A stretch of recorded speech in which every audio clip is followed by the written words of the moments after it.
আসসালামু আলাইকুম। Fresh food and agriculture থেকে সবাইকে স্বাগতম। আজকে আপনাদের একটা দারুণ জিনিস দেখাবো। আপাতত আমার ব্যালকনিতে দেখেন একটা লাউ গাছ, ছোট্ট,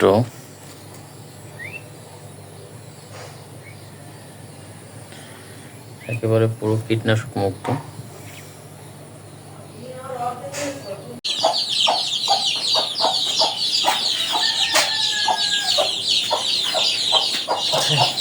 একেবারে দেশি মুরগির বাচ্চা।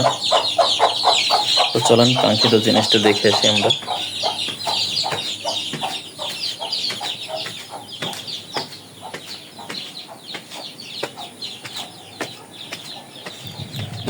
একটু বৃষ্টি হচ্ছে।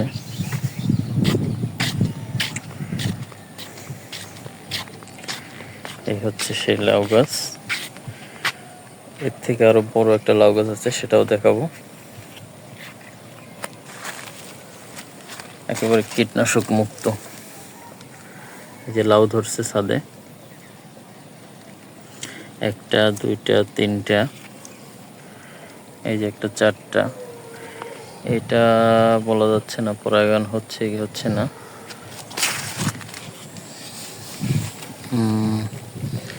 এই একটা, কটা ধরছে।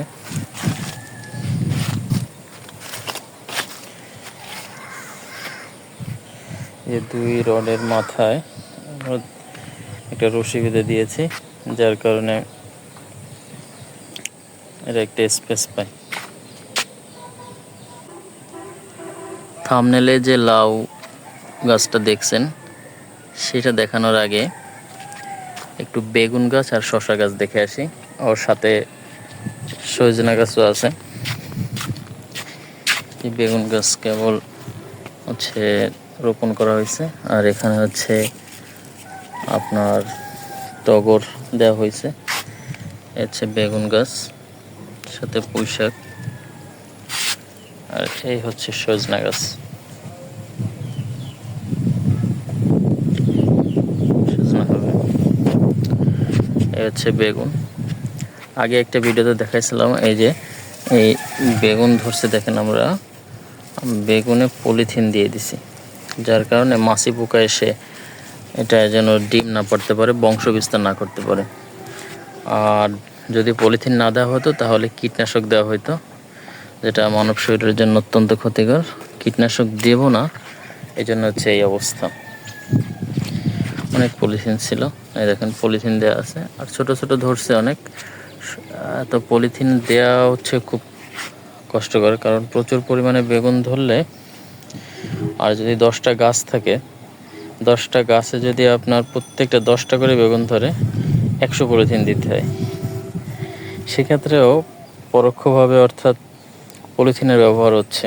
তো যাই হোক, এই হচ্ছে একটা চায়না শসা গাছ। শসা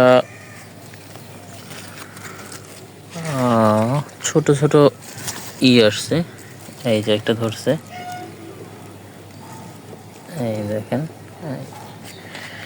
এই হচ্ছে টমেটো গাছ, এই বেগুন গাছ। তো চলেন থাম্বনেলে যা দেখছেন সেটা দেখে আসি।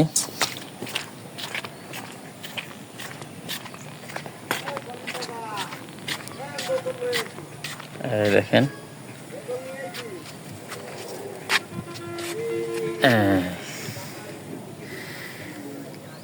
লাউ আগের থেকে 3টা কাটা হয়েছে। এখন একটা, দুইটা, একটা ধরছে 3টা, ওই একটা 4টা। এটা পরাগায়ন হয়েছে কি হয় না তা বলা যায় না। একটা 5টা, এই একটা 6টা, এখানে একটা ছিল, ওই একটা 7টা।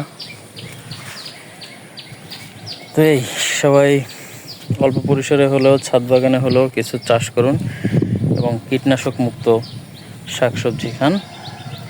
এই আশা ব্যক্ত করে বিদায় নিচ্ছি। আসসালামু আলাইকুম।